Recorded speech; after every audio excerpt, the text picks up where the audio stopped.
This podcast contains spoilers, so listen at your own risk or call back after you've watched the movie. You know who you call. Leave a message. Maybe they'll call you back. Then again, maybe they won't. We're having ourselves quite a little game of phone tag here. Ring. I usually get this guy's answering machine. I'll call you right back. If you're there, please pick up the phone. I really want to talk to you. I check my fucking messages every day when I come home from work. My answering machine, zero. I got a blinking light. All I have to do is pick up this phone right here, inform the cinema, and your plan's kaput. No, I ain't got no phone. I had to pull, because people calling all the time, and who needs the aggravation, right? Interruptions. Hey man, gorgeous sunny morning here. It's actually too hot at the moment. Sort of leaving the house early in the morning, back home 45 minutes later and already need a first shower of the day. But better complaint to have than horrible wet rainy weather and no light. Yeah, so it's really, really gorgeous weather. I watched the Panic in Needle Park last night. So we watched Scarecrow, the Gene Hackman Al Pacino movie this week, earlier in the week. And that we both had our curiosity piqued for the Panic in Needle Park, a film I've always heard about. I'm sure you've always heard about. I think looking at Pacino's filmography, it's a pretty crazy start to his career. He's in one movie, which I forget the name of, that he's, I think, a small role in. I haven't seen it, so he might literally just be in like for a minute or something. I'm not sure. But he's a named character, but a minor character from the looks of things. But then his second movie and his first starring role is the Panic in Needle Park. And that kicks off, I think, what could be, depending on your opinions on Panic in Needle Park, it kicks off what could be considered one of the best, if not the best, 6 movie runs. And certainly if you were to make the claim that the Panic in Needle Park is kind of his first movie, I mean, it certainly kicks off his career, kind of like Mean Streets did for De Niro. You could say it's the best start to a career that an actor has ever had. I think, I'm not sure if I'll get this right now from memory, but I think it's Panic in Needle Park, Godfather, Scarecrow, Serpico, Godfather 2, Dog Day Afternoon. Those 6 movies in a row. And then after that, he sort of alternates between all-time classic and film I'm less familiar with, but I wouldn't be surprised if a lot of them are great as well. So yeah, he's he earned his reputation for a reason. This is one of the films that did that. This is 1971. I think, again, looking at his IMDb there, at this point, there's only one film from the 1970s that he did that I haven't seen. So I might watch that just to get like the full complete, and maybe even the first movie he's in. Maybe worth watching those two just to get like the full sense of like that initial block of his career. Yeah, I didn't really know anything about this film. And also, just a little bit aside, just while I'm on that subject, I thought perhaps that Mean Streets was a similar thing where maybe De Niro had done like one movie before that, like in a small role, but like he just kind of hit the ground running with Mean Streets. It's actually not the case. He had done many movies before Mean Streets. So different kind of starts to their career. Pacino's like overnight sensation, leading man, and De Niro kind of has the more standard working his way up kind of thing. I think Mean Streets is 2 years after this as well. So yeah, would have been a very exciting time to be around seeing those two guys come out. And obviously many other actors like Hoffman and Nicholson and stuff kind of popping off around the same time. Yeah, didn't know much about this movie. Actually didn't know anything about this movie. I knew Al Pacino was in it, and I knew it was an early Pacino. Didn't realize how early or how few movies, how inexperienced on screen he was at this point. I think I believe he cut his teeth in theatre, and he was like a very respected theatre actor, and that was the springboard. I'm not 100% sure on that, but the opening of the film gives you a title card which kind of contextualizes what Needle Park is. So it's an area of New York that it's got its like official name, and then to heroin addicts it's called Needle Park. So that kind of sets the stage where this film is going to be about heroin in some way, shape or form. Now it could be a crime thriller, it could be like a law enforcement movie, or through various different ways, there are various different shapes that a film about heroin could take. But it, I think, pretty quickly becomes clear that this is going to be a film about the junkies themselves, almost exclusively. There is a quite prominent police character, but it is kind of like Trainspotting, a film about drug addicts, and I would say it is probably the definitive film that's specifically about heroin addiction. And I say that because Trainspotting is also like a fun crime romp, and it feels like Trainspotting is about so much. You'd almost say it's about the Britpop, the kind of 90s British youth culture kind of scene. Don't get me wrong, Trainspotting is about heroin addiction. I'm not trying to make the claim that it isn't, but watching this film by contrast, this is like, we're really not going to put a thriller plot on this at all. This is just the day in, day out grind and life of the inhabitants of Needle Park. Again, this isn't a area I was unfamiliar with. I mean, certainly I'm aware of the reputation of New York City in the 70s and 80s. I actually wasn't sure in my head that Pacino was from New York. You know, we certainly associate De Niro and Scorsese with New York. For one reason or another, I didn't have that like strong, locked in association in my head of Pacino being a New York actor. He's actually from Manhattan, and this film, it feels like,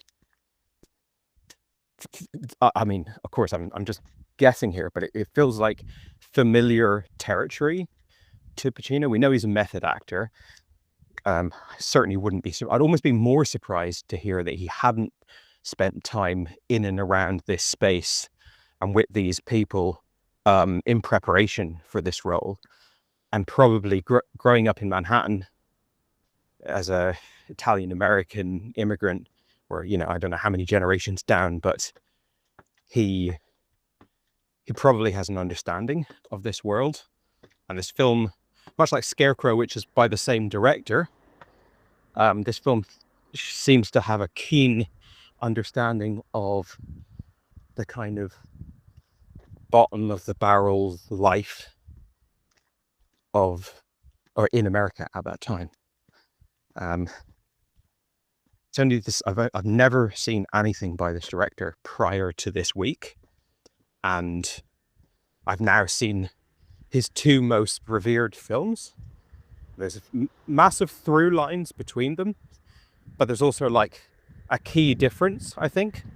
The key difference there's many key differences because they're not about the same thing, and you know, there's you know, 1,000 things that separate them. But I think for me, the most prominent difference between Scarecrow and Panic in Needle Park is that Scarecrow is full of levity, and I don't just mean like a single joke to break the tension or whatever. I mean, you know, there's a lot of warmth in that film. It's not a film about people just like going through the worst possible time that they could. Whereas this film, I think quite early on, you go, well, there's only one or two, like we've already right from the get-go established that this film takes place in the world of heroin. using heroin, dealing heroin, all that kind of stuff. And we've got this wide-eyed character who's kind of being ushered into this world. There's only two ways this can go. One is that the world pulls her down and it just destroys everyone and everything, or she pulls him out, and it's sort of a ultimately cathartic kind of experience. Sort of felt like that was really all that we were going to get, and even if we were going to get the latter, which seems unlikely, it probably wouldn't come until after a lot of like showing how bleak this world and this life can be. And yeah, spoilers, but we don't get the latter. It is just a pretty frank depiction of these lives and this lifestyle, and not overly contrived, or like there's no sweeping string section to underscore this. It is, I would say, I buy this film very, very much. I buy that this is a genuine attempt to depict these people and this community and this life and this situation, rather than a Hollywoodized treatment of the material. Obviously, I appreciate I'm saying that as someone who has no experience being in this space, but that for whatever it's worth, that's how it comes across to me. And that difference between Scarecrow and Panic in Needle Park, where Scarecrow is kind of like a buddy comedy adventure movie at times, and then this is more of a just like kitchen sink depiction of a really horrible place to be in your life. That, I guess, led to me not enjoying this film nearly as much as I did Scarecrow. A film doesn't have to be about nice, cozy, warm stuff for me to enjoy it, but this is a bleak movie, and it's I think somewhat challenging in how bleak it is. Now, it's done very well. The lead actress, I forget her name, I haven't seen her before. She's very beautiful. Well, I had seen her because I checked on IMDb, and apparently she's in The Exorcist, which I've seen multiple times, but I don't remember her in that at all. Obviously, she's not the two female leads in The Exorcist, so I'm not 100% sure where she fits in that movie. Apparently she's in the sequel as well, the first sequel. But yeah, she was new to me, and then obviously Pacino, very known to me, but it's kind of like a two-header of watching these two brilliant actors really show you this life and this world. The movie we just watched, Scarecrow, has Pacino doing a lot of stuff that you're not used to seeing him do, in terms of like goofy. He's the sort of like the Joker of the pack, the kind of wherever you want to put it. He's a bit of a wacky character. This is more back on, like, I'm not going to say that I've literally seen this exact performance or character or role from him before. I haven't, but I have seen enough Pacino for like everything he does in this movie to sort of slot into like this feels like a Pacino character and a Pacino performance to me, if that makes any sense at all. But not in a kind of this is played out, seen it all before kind of way. It's brilliant. It's great work. That experience that I think probably everyone has of meeting someone and they represent something dangerous and something perhaps ill-advised to get entangled in, but they're also super charismatic and exciting, and you need something different in your life. We meet the kind of main character of this movie.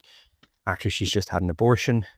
She's in this relationship with Raul Julia, who plays a painter, and she's just she's in obviously a very dark and sort of traumatized place, and he comes in just brimming with life and charisma, and he's funny and he's charming, and he doesn't try to hide his life from her, which is good, because that could have been a boring subplot to deal with, of her like slowly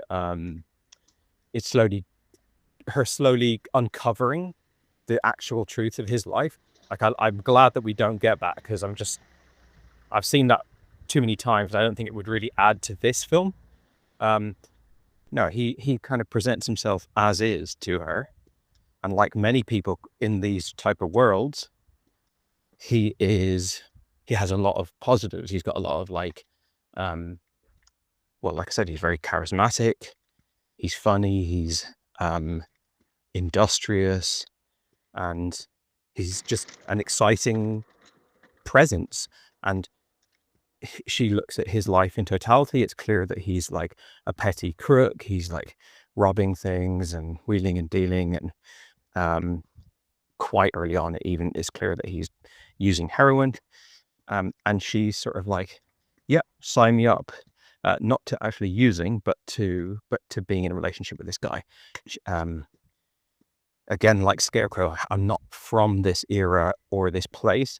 I think if I had been in my 20s or 30s in 1970s New York, I would have more of an understanding of like how strange or not strange it is for this character to be interested in this. I know this is like shortly after the hippie era. Perhaps she's a sort of child of that generation, maybe from a wealthier background. I'm not saying wealthy, but wealthier background, and has moved to New York and got involved like hippie artist types. We know she's dating an artist. She's gotten very lightly involved in drugs and like smoking weed and stuff. And she's exploring the world. A lot of that is me sort of making up things that are not spelled out in the movie, but I think this impetus of hers to get involved with Pacino's character it rings true to me. I've seen that kind of thing a lot in my life. It certainly makes sense from Pacino's perspective as well. And yeah, they get together, and obviously they have this relationship. One thing that I was always a bit less convinced of was the actual chemistry between them. I found them both very charismatic, but as a sort of like they are in love with each other, rather than they're like, if the film is making the claim that they're not in love with each other, really they're intoxicated by what the other person represents on some sort of like symbolic level, then that I would say they nailed. If the film is actually trying to show people genuinely in love, and like a real kind of like, the chemistry that you sometimes get between love interests in a film, I think there's something kind of missing there. And I feel like that is a trend with a lot of the leading men that we have the most reverence for. I feel like it's the case with De Niro. This is something I would say about the movie Heat, with De Niro's relationship in that movie. Something I would say about many Tom Cruise movies. And I think just in many cases, I find the relationships with some of these like big tentpole male actors to be missing something somehow, and I just don't quite buy the relationship. But I really buy both people, and like I said, if it is a more superficial relationship, then that kind of makes sense. Yeah,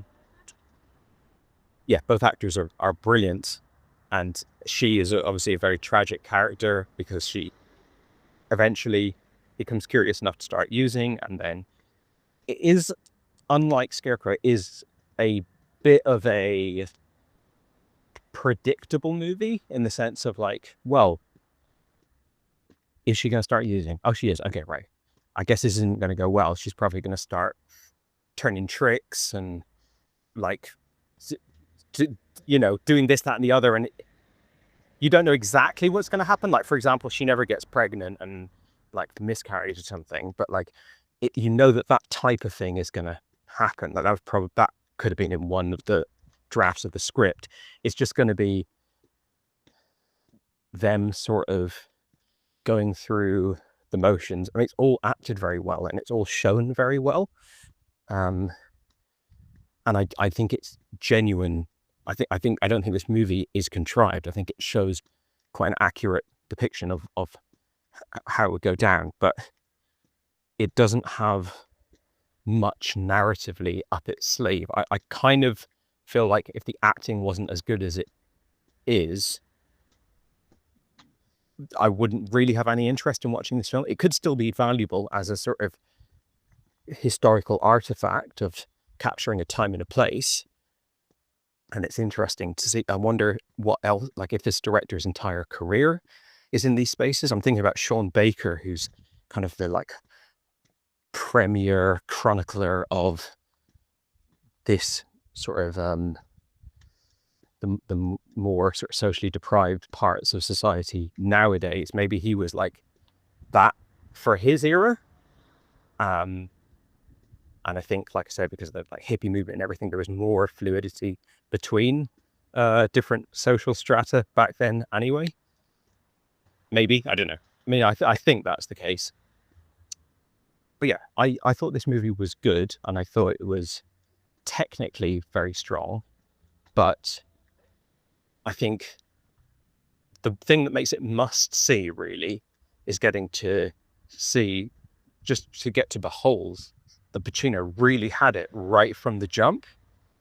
And he is excellent in this movie. He's the finished article, essentially, which is incredibly rare to say about someone that early in their career. But on the other hand, if his next movie is playing Michael Corleone, then, he'd want to be, he'd want to have his shit in order at this point. And I'm trying to think if there's anything else really necessary to say about this film. Nice seeing Raul Julia pop up. I think he was in Presumed Innocent that we watched earlier in the year. Obviously, I know him from Addams Family. I think he's in Street Fighter as well. But I have a feeling I might have seen him in something else from this era, from like 70s or maybe early 80s.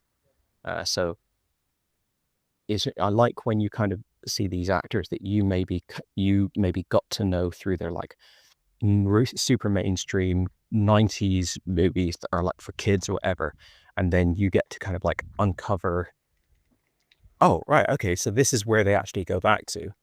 And yeah, that was a detail I liked. But yeah, the whole rest of the film, it is kind of like doing similar things over and over again.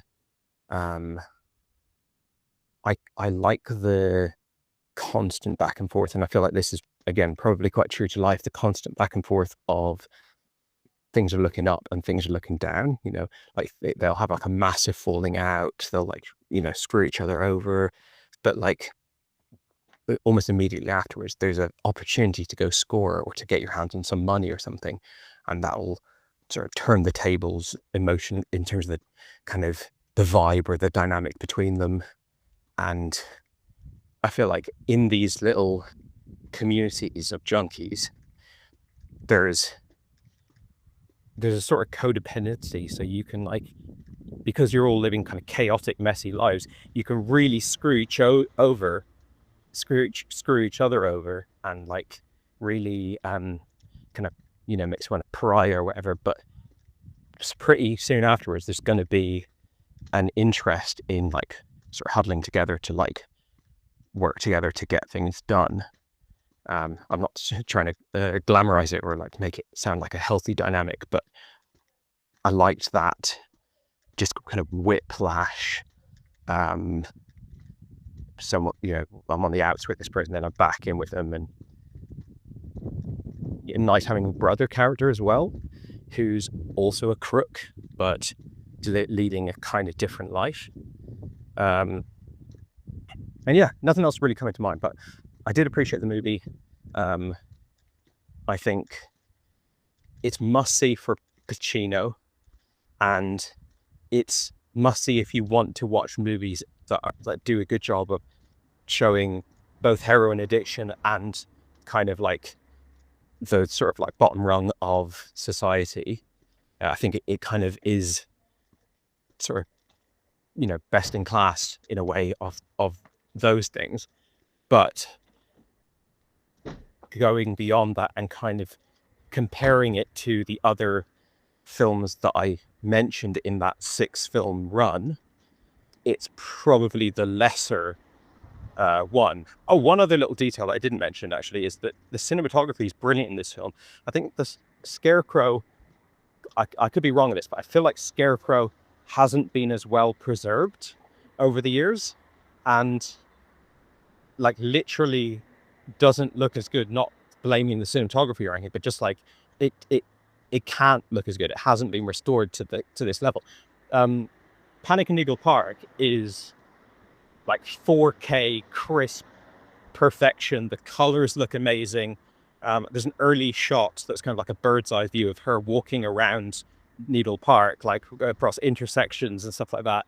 And there's just many moments in this film that either capture New York really well or capture the subjects, the actors, the main actors.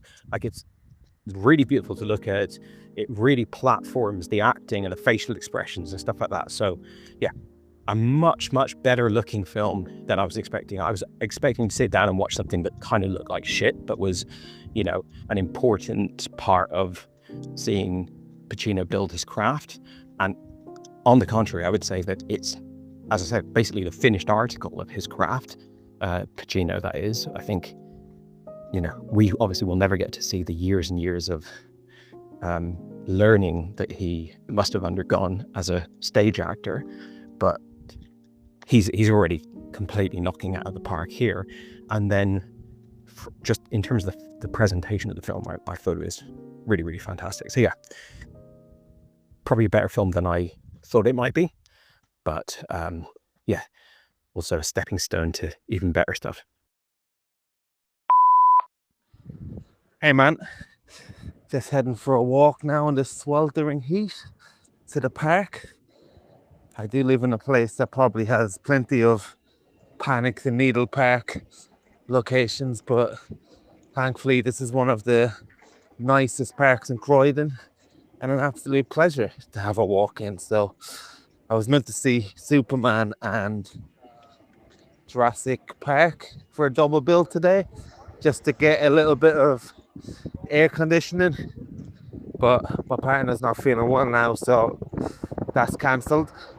So I'm just going out for a little bit of fresh air, and I ended up watching Panic in Needle Park last night. I think you got to it 2 nights ago, and I'm glad I managed to get to it, because I was going to have trouble getting to it this weekend otherwise. So just check this, a few details there that I looked up there in between Scarecrow and Panic in Needle Park. So talking about Pacino, let's talk about Jerry Schatzberg for a minute. If you go by the stars he had at his disposal for the first few movies he did, I can't remember the name of all the movies, but I do remember the stars. So the first movie he did, he had Faye Dunaway. Okay, she's a good actress, not the level of the rest. But then his second movie, he had Al Pacino at his disposal. After that, he had Pacino, Hackman. After that, he had a movie with Jack Nicholson. After that, he had a movie with Meryl Streep. So, again, obviously, most of these people, to my knowledge, were not megastars at the time.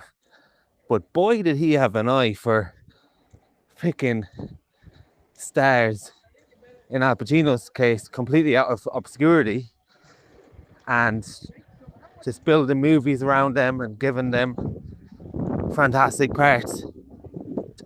I don't know how much Hackman did prior to Scarecrow or Nicholson, but he really had a knife with getting actors into these movies that would significantly elevate the material, which is a talent in itself. And just talking about Pacino here, yeah, he had one movie before this where I don't know how much of a part that he had, but let's just say this is the first leading role he had, and he doesn't have a leading role in the previous film, to my knowledge. He was 31 when he did Panic in Needle Park. So when we think of somebody that's broken through now, even going by your Paul De Niro doing loads of movies before Mean Streets, if you go by anyone now that is a big star, they started a lot earlier than 31, at least working their way up in movies. It is very few cases now, I presume, of these absolute megastars, unearthed talents, just getting their debut in a movie when they're 31. I know Brendan Gleeson started acting quite late in life, and there's probably a few examples, or there's probably examples where people transitioning to other roles all the time, like former wrestlers, actors, musicians. Well, I'm just talking about someone that's just came in, given their first big lead performance at 31 at the level of Al Pacino. Does that really happen now? I'm not sure. So you mentioned that this performance is much more of a Pacino you know. In a way, I totally agree. And it is crazy to think that you could just put this person in front of a film camera and they already be the film article, or the finished article, should I say, and the film article. Hopefully you can hear me now. I'm at a crossroads before I get to the park. But there's not even to suggest in this performance anything to improve on. We are thinking, oh, I can't wait till he gets a few films under his belt and he really hones his craft. This is perfected. This is the finished article. Somebody who seems to know exactly what he's doing. In fact, if someone told me, oh yeah, this guy's made 10, 15 films before this and they're all brilliant and this is just the culmination of everything he's learned, I'd be thinking, okay, wow, this is his magnus opus, whatever the fucking word is. I'd be thinking, okay, yeah, well, wow, he really graduated from this. You're telling me it's his first main movie? That's crazy. But yeah, in a way, this is the supreme, confident Al Pacino we know. But at the same time, he's so lively and exuberant in a youthful way. Of course, why wouldn't he? Because he's actually young. It does fall into the canon of movies that give me a different Al than I've seen before, even though I totally agree with your point that there is very familiar things in this movie. I guess when he's Michael Corleone, other than the beginning of that movie where he's a decent guy, there's such a joyless experience in a lot of Pacino movies where he's burdened with a lot of stuff. Even in this, and I know he has a lot of burden with his addiction in this, but there is a freeness in a way to his performance and his character that you don't really see. Yeah, so this movie is very cinema verite, very down in the streets and boots on the ground type experience of New York, 1971. I actually watched the TV show, The Deuce, last year, which David Simon posted on The Wire, and had a very, as far as my uneducated opinion, a very authentic experience of New York in the 70s all the way up to the 80s. And these type of characters at least featured somewhat into it. And certainly a lot of the background characters and the various faces that make up New York around that time were heavily explored in that that TV show. And I have no reason to doubt, based on David Simon's eye for detail, that wasn't completely accurate. So it's very interesting to see a movie set in 1971 like Panic in Needle Park that almost mirrors what I saw in The Deuce. And so much so, probably a lot of these characters feel very authentic, to the point that they might have just asked them do you want to be in the shot? Do you want to be in the background? Do you want to fill out the scenes even though you're not a big character? Felt very much like that. And you mentioned Sean Baker. Sean Baker does that quite often as well, even in the Florida Project, where he finds faces and real people to match the environment, and then puts in somebody like William Dafoe to fill out the top tier acting, I guess, that you need to balance with the authentic characters. I certainly agree with you that Al Pacino and Kitty Winn, I think is her name, both of them are absolutely fantastic in this. And she's got the harder job in a way than Al Pacino. Yeah, good to see Raoul. I can't remember his surname now, but Adam Sandler guy. I did think, is that him? Is that him? So yeah, I like how this movie gets us into the world through the character Kitty Winn plays. And yeah, I'm glad you clarified that it's an abortion beforehand, because I was thinking, is she just coming from an abortion now? But obviously she's an artist. She's a bit vulnerable, but part of the appeal of people going to New York and socializing in these places of the time was that you would get to see something authentic, and you would get to see something a little bit rough and ready compared to people coming from different places, and they all chase that experience. So it was kind of a kick, not in a looking down kind of way, but in an exciting way to mix with these various characters. And I really like her initial journey and her initial, you could see the attraction to the character played by Al Pacino, because he doesn't come across as a loser. He comes across as somebody, and he kind of is somebody in this world, the way you are somebody to your community, no matter who your community is. But initially it's unclear to the Kitty Winn character what exactly is the line between artists in New York mixing with these people, probably did mix with dodgy people and people that their parents wouldn't find respectable, and then to see where exactly Al Pacino's character fits into that. And I think crucially, and which is historically a little unclear to me, but certainly seems to be a big part of the film, that at a certain point in the story, after the beginning, it becomes a lot harder to get drugs, and there's a clampdown by the police around that area.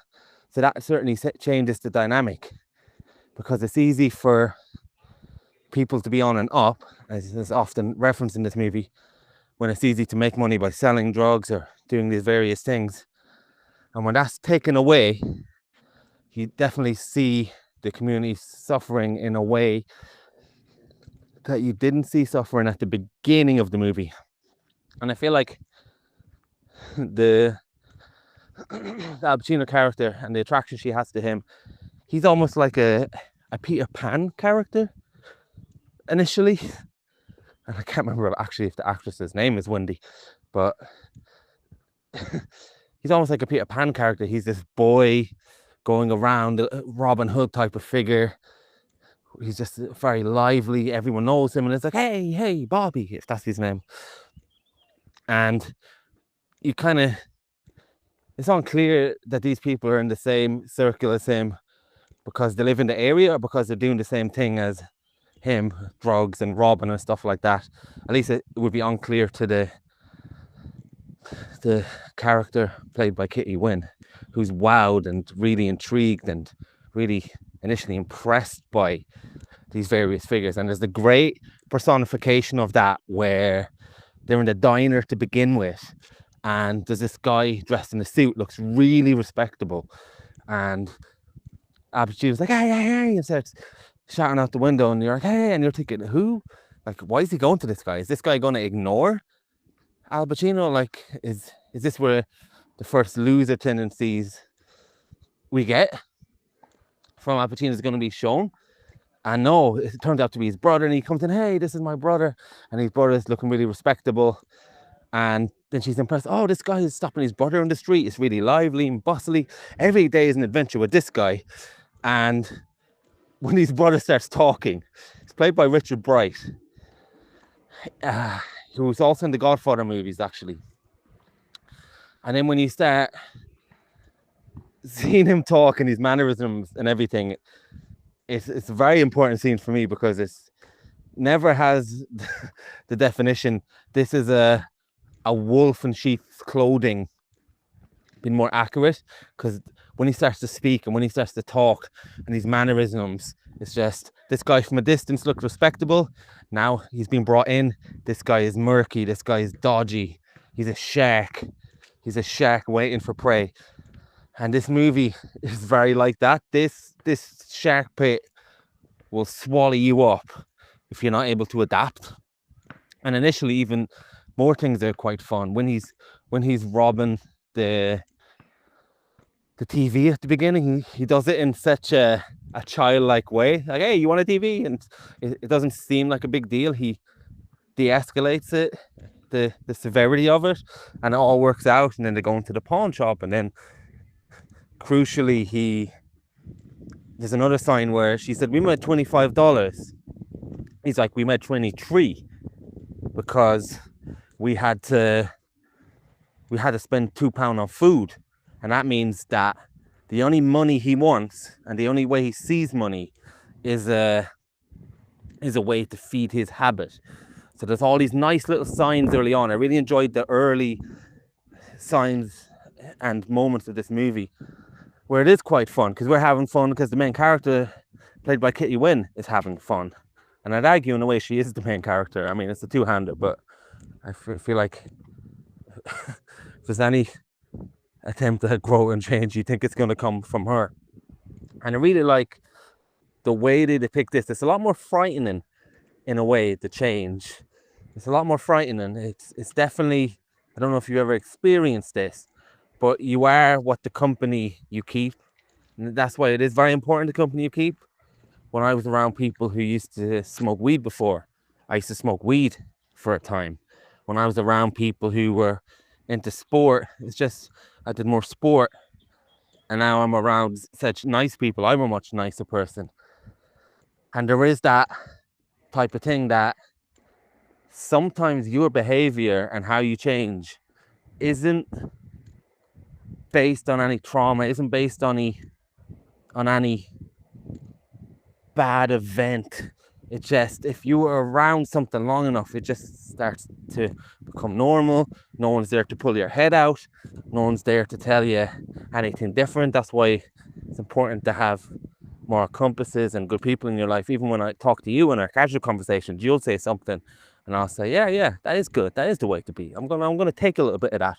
But if you're in the lion's den, you're gonna do as the lions do eventually.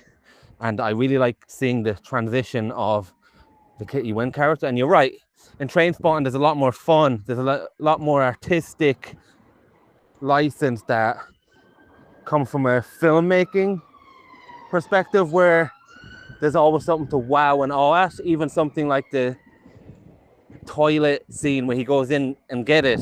Yeah, it makes you feel how disgusting it is, but there's always something to stimulate your mind. I think the reason why this movie becomes a hard time is because of the nature of the cycle of behavior that anyone does in this movie. You want to get out of it. You want to get out of this movie at a certain point as well. And I think that comes as a passive effect from portraying something like this so true to life, that it just becomes hard to be around these characters and deal with this at a certain point. And yeah, the way she falls into it it's really interesting, because it's just, okay, this is my community, this is what I got to do, I got to hang around with this guy. And then eventually, well, I've got to adapt to, it just becomes toxic, it becomes all she knows, it becomes what she becomes comfortable with. Did you ever see someone in a situation that it's a bad situation, but it's less scary to them because it's what they know and they're comfortable with it? She becomes more comfortable in the environment, and then she becomes part of the ecosystem of that environment. And that's what's so frightening. It's not any crazy event, it's just that you evolve badly. And you mentioned that the chemistry between them felt a little bit off. I would actually slightly disagree with that. I thought the chemistry was very much there in the beginning with the characters, and there's definitely a lovely kind of courtship, as lovely as it can be, but there's very entertaining, it's almost like a dark rom-com actually at times to begin with, where Pacino's going around very ratso with Riz, and I really like that. What I think changes is, which is again I really appreciated, was the second, and maybe he planned this, who knows, because it's certainly not the first time that it's happened, but just how he treats her.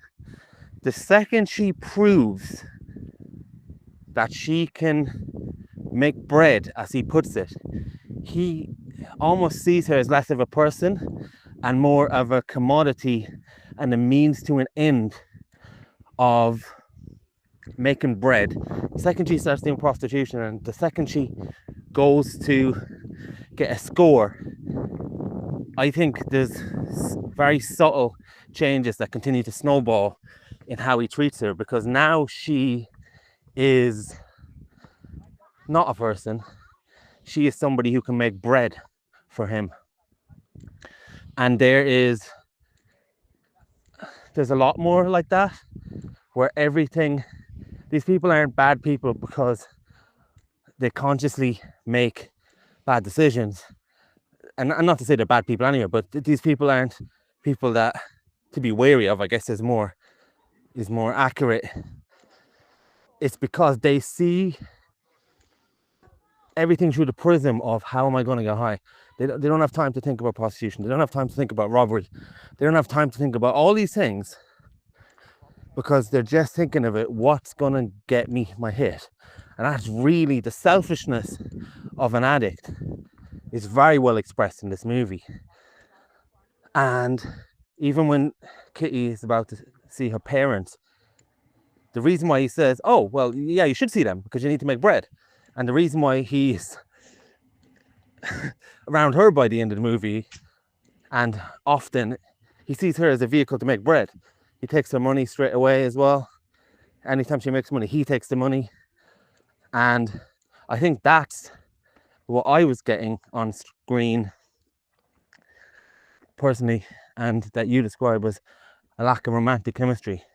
I think it changes at a certain point in the movie. And there's also other things, like it's heavily implied that he is impotent, or at least very unable to have sex, often because of the drugs. I think that puts a further wedge. There's the romance as well. It's hard to be romantic. It's hard to connect when you can't connect sexually as well. And yeah, I agree this movie is beautifully restored as well. I actually had a very good copy of Scarecrow as well, but it still looks a little bit rough around the edges compared to this. But I had a better copy this time compared to the first copy I downloaded of Scarecrow. But this is beautifully restored. Like you said, there's a scene where there's a camera looking down at the neighborhood, and it's just so vivid and full of life, isn't it? I think there's some nice little director touches in this as well, where Al Pacino's character is, well, I guess this is more editing, whoever the editor was. There's a scene where Al Pacino's helping out the brother, and the cop shows up, and he calls out, and then the film cuts to him in jail, and then there's a little scene in jail, and then the cuts after. And there's a few times in this movie where there's cuts, and I think it also kind of reinforced parts of the life that is in between getting high and in between your ups and downs that just don't even count as part of life or instances or things to recall for these people, because their mental state is, well, forget that, let's get through that. Like, it's so crackhead energy to get from the fix to the next fix. I think sometimes very subtly with the editing reflects that very well. But like you, it's a movie that's less enjoyable because of the subject matter, but there are still a lot of reasons to watch it, and especially add it to the Al Pacino canon. And yeah, it's just a hard-going movie in its frankness and in its sincerity, but I'm glad I've seen it. Yeah, definitely a film that I think both of us can say is well worth watching for people interested in 70s cinema and interested in Pacino and just kind of film nerds or whatever, but not necessarily, if you want a good time, throw on Panic in Needle Park kind of thing. It's more interested to see the craft of acting and filmmaking and cinematography and so forth. Although sounds like maybe you enjoyed it a bit more than me, which I think could be like the mood that I was in or whatever. Just Sunday afternoon here now. It's absolutely sweltering heat. Got the daughter watching Peppa Pig and my son roaming around the floor causing havoc. And yeah, it was nice hearing your thoughts there. I think what you're saying about this, the sort of central relationship and the, what I maybe framed in my voice note as like a lack of chemistry between, or lack of connection. You said that in the early scenes where they're kind of courting, getting to know each other, that there's like, it has that kind of romantic energy. And then when she demonstrates that she can be of sort of value to him in a different way of like, you know, turning tricks and bringing in money that can be used to buy heroin, that then his kind of, how he sees her changes. And yeah, I mean, that tracks. I guess for me, I felt like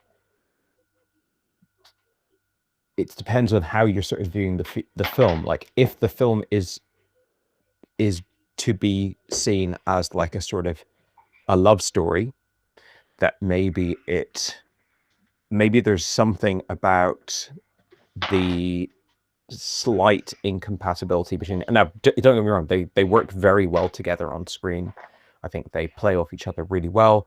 I think they're both fantastic actors, and I think they both can pull off this relationship. But there's kind of something, if it is supposed to be taken as like a love story, and if we're supposed to be seeing this to the end as like they face immense problems and struggles in their life with the addiction, but they are in love, and they're underneath it all, there's a true proper like romantic love between them. That was something that I felt doesn't work as well in this film as it could, as it, like it has worked in, you know, various other love stories over the years. But if on the other hand, you're supposed to look at this film, or you're inclined to look at this film as like people that sort of hook up because of what they represent to each other, then yeah, that I feel like is sort of, that tracks the whole way across the film. That makes sense. And I know I've sort of witnessed firsthand a lot of young women that are kind of in the place where Kitty Winn is in the beginning of this film, in terms of they maybe come from a more conventional background, like maybe you know, middle class, or just you know, they're just from like a pretty standard cookie cutter life in like a non big urban center or whatever. They've wanted to get out and see the world and experience like a more adventurous life, and they go somewhere where they get involved with artists and bohemians and outcasts and criminals and everything, and it's exhilarating, it's interesting, it's compelling. And when they find a gem like Pacino in this movie, who, like you said, is very charismatic, he is an important person within this community, he's exciting, he's interesting, they do experience a sort of love, but there is also a sort of transactional underpinning to it, of like, you're an adventure, you know. And I think that's sort of how I read the beginning of this film, and for both parties, Pacino as well, that yes, they are genuinely really excited about each other and really enamored with each other, and, you know, in love with each other. I think there's no reason why you shouldn't call that love, but I think, you know, over time, that sort of, I don't know, that kind of runs dry a bit. So the slight disconnect between them, but on a deeper level, that I sort of feel like that complements the film, and maybe it was intentional, I don't know, like, but I can't think of a Pacino relationship. I'm thinking, for example, of Carlito's Way, which is another love story. I struggle to think of like a Pacino relationship where I'm like, that is a great depiction of just like a love story, of like, you know, I really buy it as like a healthy relation. No, healthy. I get that this is like they're sort of codependent heroin addicts and stuff like that. I don't mean healthy in terms of they have a healthy life, but just as like, you know, actual real romance. I think that's something that is kind of missing from his career in a way, or at least off the top of my head, like kind of thinking about his characters that he's played. And I also think that it's missing from a lot of the most famous leading men in Hollywood. I'm certainly not going to go into like a theory on why that might be, but I think there is probably something there, that there's like a block between what we look for in Hollywood filmmaking from leading men and like it's almost like they're so individualistic and they're so like their own thing that they can't possibly be one half of the whole. I think Jerry Maguire is a good example of like discussing that concept and why there is the gap between Cruise and Zellweger in that movie. It's like it's just impossible for some of these people to actually be properly in a couple in a way. So I don't know. Anyway, I think two great actors, two great performances. They worked really well together. I agree with the way you sort of framed the beginning of the movie, or sorry, the beginning of their relationship, and then I don't know necessarily that it is that I am in lockstep with you in terms of where that transitions and why that transitions and stuff like that. But it's an interesting relationship, and there's a lot to kind of look at and discuss there. And I think, again, this film would fall down for me if it was bad actors. If the actors, even though it is well shot, it's well directed, it's a very earnest depiction of this scene and this world. I think if you don't have Pacino and Winn killing it throughout this movie, there isn't really a point in watching this movie. It can't function without that. And also, you were talking about how Schatzberg had these great actors at his disposal for this like run of films, or his early films. I'm not sure where Panic falls in his filmography. But here's a little tidbit for you, because you also mentioned that Pacino was quite old, at 31, making his starring debut. So when Schatzberg, I guess, discovered, I mean, I don't know all the ins and outs, but he really, really wanted Pacino. I think he passed on the project maybe, and then discovered Pacino, and then realized that he should make this film, but it had to be with Pacino. And Pacino was nobody. I mean, he was a stage actor mostly. And he went to the studio, he was like, I'll make it, but only with Pacino. And they were like, Pacino's too old. So 31 years old now. He looks quite young in the movie. I always struggle to like identify the age of actors in older movies.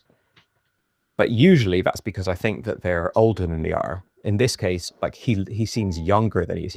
To me, at least, he doesn't seem 31. He seems more like mid-20s or something like that.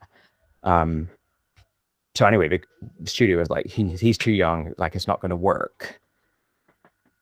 Or he's too old. And so I think Schatzberg was like, okay, I'm definitely not making this movie without Pacino, but I will play the game and audition a whole bunch of actors.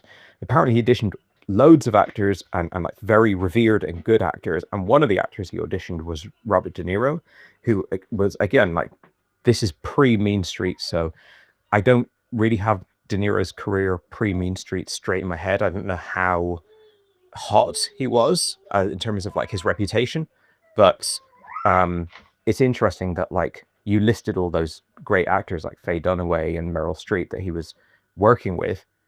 Like, he was turning down the likes of De Niro and stuff. So it's just it shows what kind of talent was available to Hollywood directors at that time.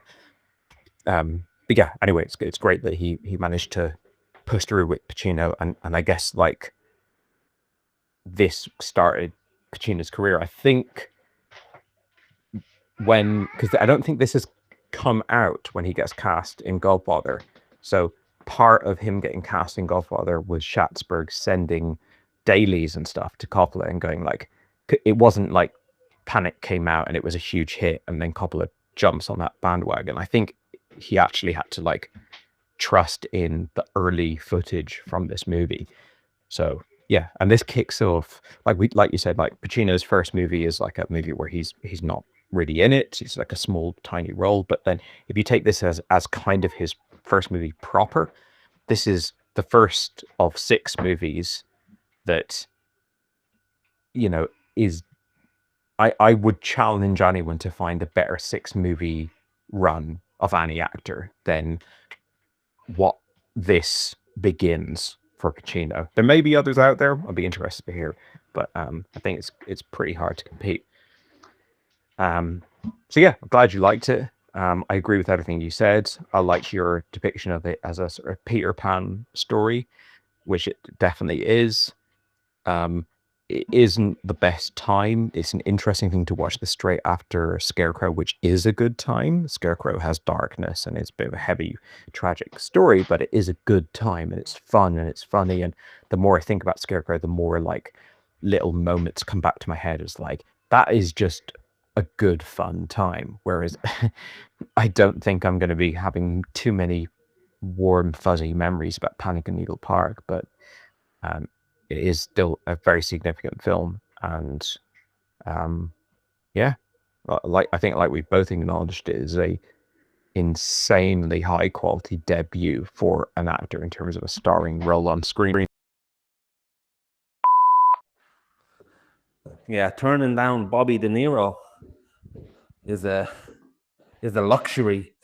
Funnily enough, when you think of Pacino, De Niro, all these people, there's not many big Italian American actors now, is there? I mean, I could be completely wrong. Certainly not at the height of that level. And you raise an interesting conversation, not necessarily for this voice note, but just because you mentioned it, I want to just give you a little bit of my thought. Yeah, it is strange the way these massive actors are unable to convey big romances on screen, or I know exactly what you mean. It's almost like they're too big in terms of their presence, and relationships are always about compromise and whatnot, that it's almost seems like they wouldn't exist in their footing as an equal. Just after watching Friday Night Lights now, the TV show, and there's two massive performances in that from Kyle Chandler, and I can't remember the actress, but she plays Tammy, his wife, and like that's two big acting performances and two big presents. But maybe it's because it's a TV show, there's more time to breathe and whatnot. But interestingly enough, if you think of the other way around, people like the females at the level of the male actors like De Niro, Pacino, and movie stars like Meryl Streep, Michelle Williams, these people, they are able to do romance movies on screen where they have opposite numbers that you really buy in terms of the chemistry and the relationship depiction that you would expect on screen. So I wonder, is it also a gender thing? And then you think about the less talented actors, even though I love him to bits. Clint Eastwood, he'll be opposite Meryl Streep in a movie like The Bridges of Madison County and be able to have that type of thing that you felt was missing in this movie. And I agree with what you're saying to some extent, and people like Cruz. But anyway, that was a little bit of a tangent. Let's go into the shop now, and we've done 2 Schatzbergs now. Director-wise, I wouldn't say I have much of an appetite to explore his filmography because of him, but I'll tell you what, I would love to find some Pacino performances from that era that I haven't seen. I could just watch him doing different roles all day. Don't know if I've seen Bobby Deerfield, which comes out after that 6th run, I think. Well, maybe you've included it as part of the 6th run, but he actually got an Academy nomination for that, but I could be completely wrong. And even though it doesn't sound like fun, Mississippi Burning for the remaining Hackman performance. Although one of my buddies also said that Bonnie and Clyde is a good Hackman as well. Your mailbox is full. Please delete new or stored messages which you no longer need so that new messages may be received.